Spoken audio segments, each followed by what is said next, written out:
ఏడుకొండల ఎంకన్నకు బొచ్చడు కానుకలు చదివిస్తారు భక్తులు. బంగారు కిరీటాలు, కత్తులు, గదలు, పాదుకలు, శంకు చక్రాలు, నగలకైతే లెక్కే లేదు.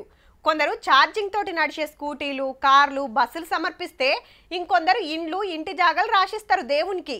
కొందరు దేవుని దర్శనం కాగానే గల్లెలా తోసిన కాడికి పైకమేసి వస్తారు. మరి గీ భక్తులేమిచ్చిండ్రంటే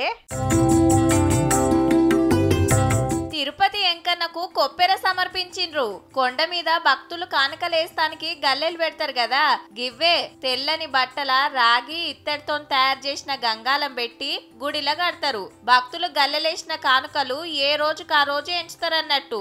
అప్పట్లా వీళ్ళ తాతలు గుడికి సమర్పించేదట.